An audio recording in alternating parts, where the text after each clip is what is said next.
Saat akan melakukan sesuatu seperti tugas atau pekerjaan, pernah nggak kamu bilang ke diri sendiri seperti ini? Ah, nanti aja deh, masih ada waktu. Tapi nyatanya, kata nanti itu nggak pernah datang. Tugas makin menumpuk, waktu makin mepet, dan ujung-ujungnya stres sendiri. Padahal kita tahu, menunda itu merugikan. Lalu pertanyaannya, kenapa manusia tetap suka menunda-nunda? Jawabannya bukan karena kita malas, tapi masalahnya lagi-lagi ada di otak kita. Otak manusia secara alami lebih suka kenyamanan sekarang daripada manfaat di masa depan. Saat kita melihat tugas yang terasa berat, otak langsung membaca itu sebagai ancaman kecil.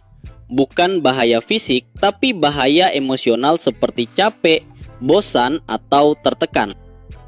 Dan otak kita punya satu tujuan utama, yaitu menghindari rasa tidak nyaman. Makanya tanpa sadar kita lebih memilih scroll HP, nonton video, hingga rebahan sebentar. Karena semua itu memberi dopamin instan dan rasa nyaman yang cepat.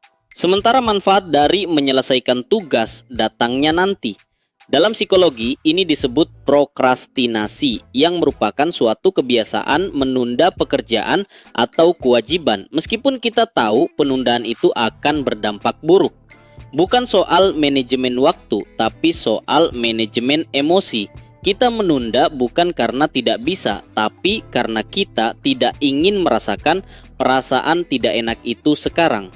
Masalahnya, menunda tidak benar-benar menghilangkan stres. Stresnya cuma dipindahkan dan biasanya jadi lebih besar.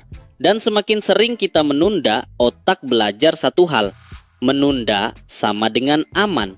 Itulah kenapa kebiasaan ini susah dihentikan.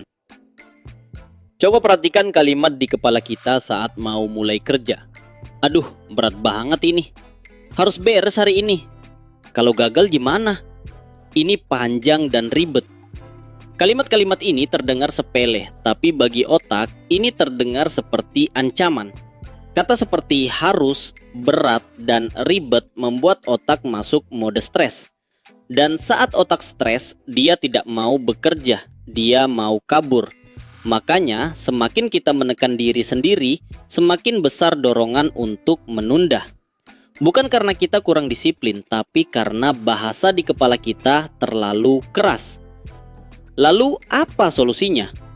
Bukan memaksa diri dan bukan juga menyalahkan diri, tapi mengubah cara kita berbicara pada diri sendiri supaya otak merasa aman untuk memulai. Alih-alih bilang, aku harus menyelesaikan semuanya sekarang. Tetapi coba ganti menjadi, aku cuma mulai 5 menit. Dan alih-alih bilang, ini berat dan panjang. Tapi ganti menjadi, aku kerjakan bagian paling kecil dulu. Bagi otak, memulai yang kecil jauh lebih aman daripada menyelesaikan yang besar. Begitu kamu mulai, biasanya hal yang terjadi justru sebaliknya. Rasa berat perlahan turun, fokus mulai muncul, dan kamu lanjut tanpa disadari. Karena masalah terbesarnya tadi bukan tugasnya, tapi hambatan di awal. Jadi kalau kamu sering menunda, ingat satu hal ini.